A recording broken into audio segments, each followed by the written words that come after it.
Hi, I'm Nikki from Teaching Autism and welcome to the Autism and Special Education Community Podcast. Are you an autism or special education professional? Are you a teacher or therapist looking for support and new ideas? You may even be a parent, family member or carer.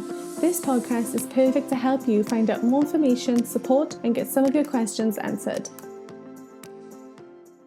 Hi everyone and welcome back to another episode on my Teaching Autism and Special Education Community Podcast. Today, I'm going to be talking all about the importance of boundaries. Boundaries are one of the biggest issues within the classroom. Should we set them? If so, why should we set them? Are they important? Do they make a difference? Well, today we'll find out just why boundaries are so important and why you should be ensuring that you use boundaries consistently in your setting. Boundaries are really important for you to have in your classroom, but in order for them to work effectively, they need to be used consistently, and that includes by everyone. Having boundaries helps to encourage and motivate your students to stay on task and to help them understand what is expected of them, including behavioural expectations. Take a second now, sit back and try to imagine a world without boundaries or consequences for actions. Do you think the world would run smoothly? Or do you think everyone would be running around and doing anything they wanted? Probably the latter. We need boundaries and rules in order for this world to run successfully. Boundaries also provide structure, and this is really important for our students. It is vital that they know what is expected of them and how they should behave or act, but it also gives them some freedom and independence as well. They know how far they are able to go. When you're setting boundaries, try to do them positively. For example, I'll so often hear teachers say, if your work isn't done by 11 o'clock, you won't be going out for playtime. But all you're given here is negative information. Instead, try and say, playtime's at 11 o'clock, come on, let's get this work finished.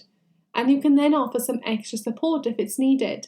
Instead of telling them that they'll lose out on playtime, you're just offering them a reminder that playtime's coming soon. Let's get this work finished. Here, you're giving them something to work towards rather than the worry of missing out on something. If you say you can't go outside for playtime because this isn't done, then they're not going to complete the work activity anyway because you've already taken away the reward and the motivation. It's also important though that when you do set boundaries, you follow through with the outcome that you offered. So don't make promises that you can't keep. Having a positive outcome will help your students be more motivated and encouraged. Just make it realistic. You can also use boundaries for other areas too. Like if your student or child has an obsession that they love to talk about all day, every day, you can set boundaries here. You can give them a timer and this is their time to talk all about it. Then they have to complete their work activity without being distracted by it. This gives them what they want and then also reminds them that now is work time. They can talk about their hobby later on in their talking time.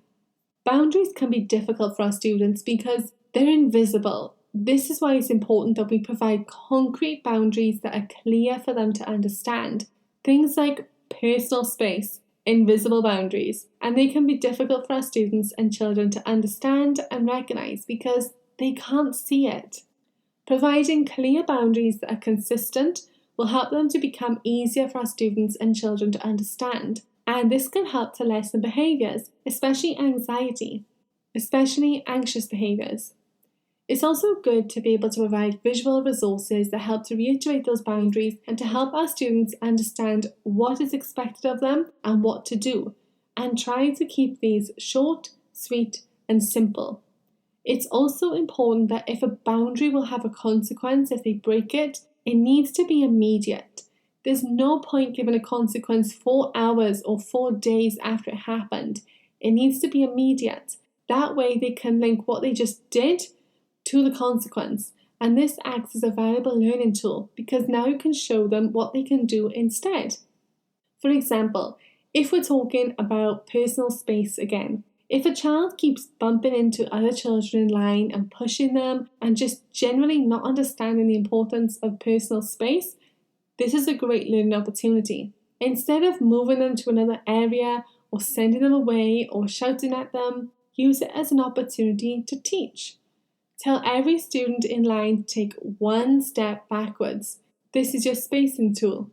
Show your students to keep one step space in front of each other so we're not on top of each other.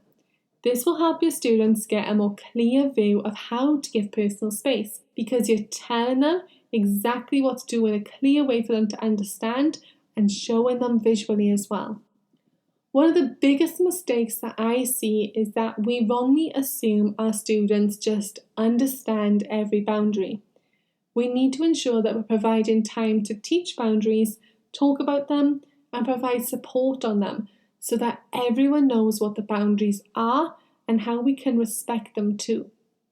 Now, you may also have a student who is very good at negotiation. And if you say 5 minutes work, 3 minutes choice, and they try to negotiate that, just be aware that you're opening yourself up for possible future trouble. If you give in once, they're going to try and get you to give in over every boundary that you've set. Be clear with your boundaries and what you expect from them, and don't open yourself up for negotiation. So if there's one thing that you take away from today's podcast, it's just be clear when you're setting boundaries and expectations. Be clear, set them, and don't walk into negotiations or change them once they're set. It's important that once they're set, and provide visuals and extra resources to support them and help them understand exactly what is expected of them, and try to avoid adding any emotion into setting boundaries. Thank you for listening to today's episode all about the importance of boundaries. If you have a spare minute before logging off today, I would love for you to take the time to leave some feedback on my podcast on iTunes. That way others can find access to my episodes too. Thank you for listening, and I'll speak to you again soon.